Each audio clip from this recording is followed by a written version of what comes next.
Então, seguir agora o nosso modelo de Rutherford para chegar no resultado final que vai nos dar os números de partículas espalhadas entre θ e θ mais dθ. A gente tinha então uma relação entre o ângulo θ e o parâmetro de impacto B, que era dado por cotangente de θ sobre 2 é igual a 2B sobre aquela constante que eu defini como D maiúsculo. Tá? Então, numa figura aqui que vai ser bastante útil para a gente lembrar desses conceitos, eu tenho o centro espalhador aqui, a partícula vem num ângulo B, mas pode ser também um B mais dB, então dB é essa pequena espessura aqui, e aí a partícula é espalhada num ângulo θ, né, medido por esse desvio, né, na trajetória. Se ela está em B mais dB, ela vai ser espalhada no ângulo θ menor, então vai ser mais ou menos isso aqui. Então esse aqui é o meu dθ relativo a esse dB. E qual que é a relação entre θ e B? Pela equação de movimento, nós descobrimos que a relação é dada por essa relação aqui. Agora, qual que é o problema que a gente tem que resolver nessa última parte da análise do experimento de Rutherford? O problema é o número de partículas, que eu vou chamar de n de θ, que estão sendo espalhadas entre θ e θ mais dθ. Tá? Então, para fazer isso, eu vou considerar o meu alvo, né, como formado aqui, como tendo assim, uma espessura D, uma área ΔA, e eu vou pegar os núcleos como estando no centro desses anéis aqui, ó, de espessura dB. Então vamos lembrar que são essas coisas aqui nessa figura. É como se eu estivesse rodando isso aqui, ó, e gerando aqui um anel de espessura dB. Quem está vindo aqui de partícula alfa que passa por dB vai ser espalhado entre θ e θ mais dθ. Essa é a ideia. Então eu tenho que contar quantas partículas estão passando entre B e B mais dB. Porque a probabilidade então da partícula atravessar um dos anéis eu vou chamar de P de B dB. Essa é a probabilidade de a partícula atravessar o anel.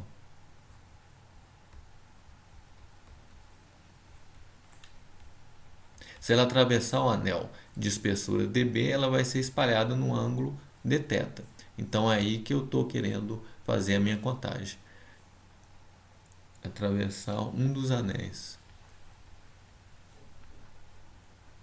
Como que eu avalio essa probabilidade? Eu posso fazer isso pegando a área do anel e dividindo pela área total. Isso é uma medida da probabilidade da partícula atravessar o anel. Então eu posso calcular isso como uma probabilidade total agora, pegando a densidade de núcleos que eu tenho ali, multiplicando pela espessura vezes ΔA, então é um volume, então eu vou ter o número de núcleos, né? Então o número de anéis, na verdade. Cada anel tem uma área 2πb dB, aí eu divido pela área total ΔA, então eu tenho a minha probabilidade escrita dessa maneira aqui. Então essa é a meu P de B dB. Essa é a ideia básica. Então essa é a ideia básica. Olha, recapitulando, né? O número de anéis é a densidade de núcleos vezes o volume. Tudo bem. A probabilidade de passar por um anel é a área do anel dividido pela área total. A área do anel é claramente 2πb dB. 2πb é a circunferência, dB é essa espessura. A área total eu estou chamando de ΔA. Então ΔA corta com esse ΔA. Essa razão me dá a probabilidade da partícula atravessar um dos anéis. Tá? Então é assim eu faço a contagem de partículas que vai ficar ali. Então eu vou calcular isso aqui agora. Primeiro eu calculo o dB a partir da expressão do B. Coloco em função de dθ. E aí eu vou substituir nessa expressão. Então eu parto da relação que nós tínhamos no último vídeo, que eu tinha reproduzido aqui, que coloco B em função de θ. Então B é igual a D sobre 2, cotangente de θ sobre 2. Né? Isso é D sobre 2, cosseno de θ sobre 2, sobre seno de θ sobre 2. Então fica fácil eu calcular o meu dB, que vai ser d sobre 2. Aplico a regra do quociente aqui, então eu vou ter a derivada do primeiro vezes o segundo. Na derivada do primeiro eu tenho um fator 1/2, que eu vou deixar aqui em evidência, menos o primeiro vezes a derivada do segundo, que inclui esse fator 1/2 também, então vou deixar aqui assim, dividido pelo segundo ao quadrado, que é seno ao quadrado de θ sobre 2, e na derivada aqui eu tenho dθ. Tá? Então, o dB ele vale menos d sobre 2, pegando o sinal menos, colocando do lado de fora, dθ sobre 2. Aqui eu tenho seno ao quadrado mais cosseno ao quadrado, né? O sinal menos já ficou de fora, que vale 1. Então, o denominador aparece aqui como seno ao quadrado de θ sobre 2. Então, eu tenho meu dB, está aqui. Agora eu multiplico pelo b. Então, eu vou ter b dB,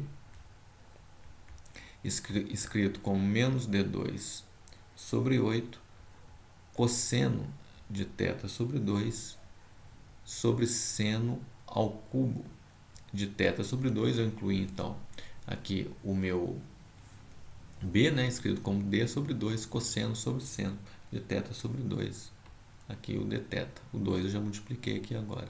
Então, tem 2 vezes 2, 4, vezes 2, 8. Tá?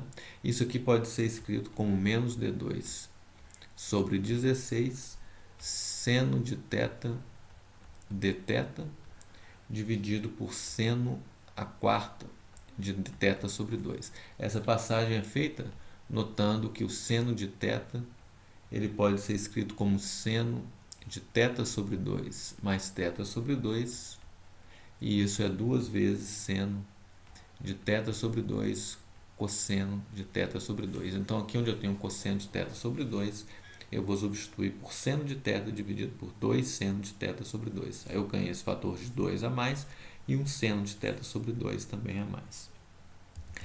De forma que eu consigo agora escrever o meu b de b dB, incluindo agora aqui no b dB esse 2π ρ vezes t. Então, eu vou ter menos π sobre 8 ρ vezes t d2, e o fator angular seno de θ dividido por seno a quarta de θ sobre 2 dθ. Então, agora eu calculo o número de partículas n de θ dθ a partir dessa probabilidade. A ideia é escrever que a fração de partículas que passa entre θ e θ mais dθ, essa fração é o n de θ sobre o n total. Isso é igual à probabilidade com um sinal menos, porque quando eu aumento o dB, né, eu diminuo o dθ, então eu preciso desse sinal menos para fazer a correspondência. Mas aqui está a ideia de onde a gente usa a probabilidade. A fração de partículas que passa por dB é o número de partículas dividido pelo número de partículas total. O número de partículas espalhadas entre θ dividido pelo número de partículas total. Isso, então, tem que igualar a probabilidade da partícula passar por um daqueles anéis, que é o P de B dB que a gente tinha calculado. Tá? Lembrando da definição do D, essa expressão pode ser prontamente colocada em sua forma final, que é o n de θ dθ igual a 1 sobre 4πε0 ao quadrado, z é 2 sobre 2m v2 ao quadrado. Isso está contido aqui nessa definição do D. Rho, aí tem o n total, Rho t 2π seno de θ dθ dividido pelo seno a quarta de θ sobre 2, que é o que a gente já tinha aqui. Então, essa é a nossa expressão final, e o ponto mais importante dela está na dependência do número de partículas com o ângulo θ. É essa função seno de θ sobre seno a quarta de θ sobre 2. É uma função que decresce, né, quando o ângulo cresce, né, como tinha de ser. Lembra que o experimento que a gente quer descrever diz que 99% das partículas, ou mais que isso, da fração de partículas, então 99% das partículas incidentes, mais do que isso, é espalhado em ângulos pequenos. E isso porque essa função cai, né, rapidamente quando a gente aumenta um ângulo. Então está de acordo com essa primeira observação. No entanto, o mais importante é que ela está de acordo também com a segunda observação, que há uma fração finita que é espalhada em ângulos grandes, maiores que 90. Né? Essa função ela vai cair rapidamente aqui assim, ó. Porém vai ter uma certa quantidade finita que vai estar em ângulos grandes, até chegar aí em ângulos tipo π sobre 2. E aqui se você substituir θ, né, por π, isso é zero. Né? Mas se eu colocar π sobre 2, isso aqui vale, esse fator angular vale 4. Né? Então essa coisa, sendo de π sobre 2, 1, né, dividido por raiz de 2 sobre 2 a quarta. Né? Então é uma função que vai caindo, né, rapidamente, mas eu vou ter uma quantidade finita aqui que vai justificar plenamente o experimento com aquela fração de 10 a menos 4, uma fração finita de partículas espalhadas em ângulos grandes. Então essa é a confirmação experimental do modelo de Rutherford, que faz com que a gente entenda que a parte positiva do átomo tem que estar concentrada no núcleo, que vai pegar quase toda a massa dele. Esse é o modelo que leva então à consistência com o resultado experimental do espalhamento de partículas alfa. No entanto, há dificuldades também, como nós vamos ver no próximo vídeo, que vai introduzir o modelo de Bohr. Né? A pergunta agora é como que os elétrons estão em torno desse núcleo, como conciliar a distribuição eletrônica em torno desse núcleo com resultados experimentais de espectros atômicos e com a estabilidade da matéria.